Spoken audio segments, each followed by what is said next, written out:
Alright, this is JBM2K5. I'm going to give a discussion on NBC Sports coverage of the U.S. Olympic trials and qualifiers here.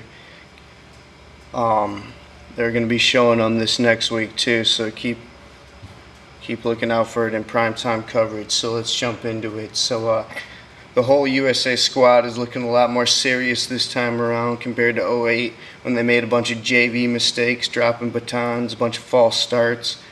Most of this qualifying and the races have gone pretty smoothly, and the guys and a lot of the top athletes from 08 are looking pretty smooth too. I'm going to go over them one by one, but Ashton, Eaton was owning the competition in the Decathalon. He looked like he didn't even break a sweat. He put up one of the highest scores ever, they say, in U.S. qualifying. But we're going to get to the main event, of course, the 100-meter men's. As we know, Walter Dix, who got a bronze medal in the 100-meter final, the highlight of the track events, as we know, is the 100-meter. It's Usain Bolt's specialty. But he was a silver medalist in 2011 also in the 100-meter and 200-meter. He pulled up lame on a hammy in his semifinal, but still was able to squeak in to make it to the final for qualifying. But he's not going to be in the final this year like he was in 2008 for the U.S. team. He's not going to represent it. And it might be in jeopardy for him for the 200-meter. I think he might be in the 4x100 also. I think he's in a few other events. We're going to have to look into that. He finally shaved off his dreads, and it pretty much had a Samson effect on him. He's not the same guy anymore.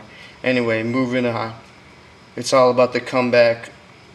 Oh my God, NBC is going to give this story so much publicity, the comeback of Justin Gatlin, but this is honestly one of the biggest stories, along with Michael Phelps, obviously.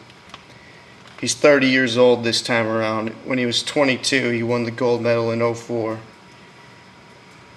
It looks like he's getting more of his start time is getting better and getting more comfortable and fluid with every race he's run. He hasn't even lost a race this year, they say.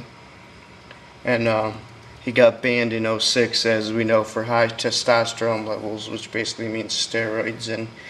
But obviously he's proven that he's not just a test tube fluke. He's obviously got natural skills if he's coming back at the age of 30 as a sprinter and as America's top qualifier.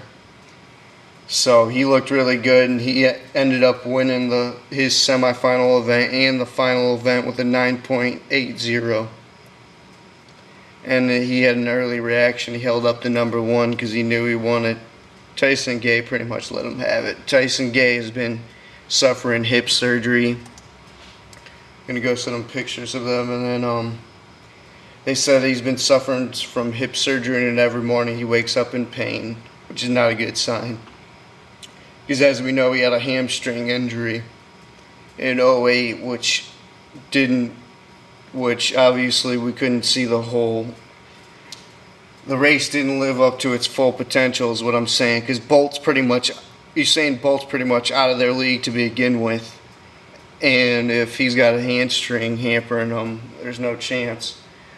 Gatlin's pretty much got no chances. He's beat Hoffa, but Hoffa's older now this year. But he hasn't faced Usain Bolt, and obviously Usain Bolt's going to run away with it. Usain Bolt's been taking it kind of easy for the first part of 2012, obviously resting up for its Olympic year. He's not showing all his guns, and he's older now. He's 25, going to be 26 after the Olympics. Anyway, anything else I have to say about Tyson Gay? He got a 10.03 in the semifinal. And then in the final, he got a 9.86. So, yeah, he cruised into the top three to qualify. Also an upset, Ryan Bailey qualified with a 9.93. He barely edged out Mike Rogers, who looked to be definitely a favorite to crack the top three, as he was running good all day. When I'm talking about Mike Rogers. The world record for the 100 meters from Usain Bolt in 2009 with a 9.58. And the USA record is Tyson Gay in 2009, so he did make a comeback after 2008 with a 9.69.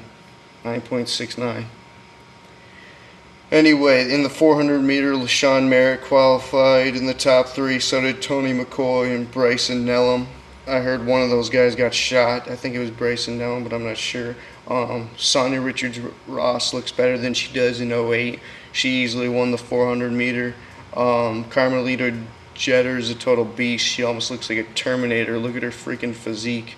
She easily won the 100 meter, of course, to qualify in the top 3.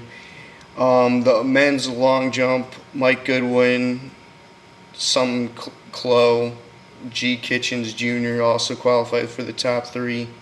And of course for shot put, Hoffa threw the longest shot put in the world they reported this year, obviously. NBC doesn't even actually show the coverage, they just sum it up and give you a few highlights and show the results. So Whitley and Cantwell also qualified, of course. Any other news?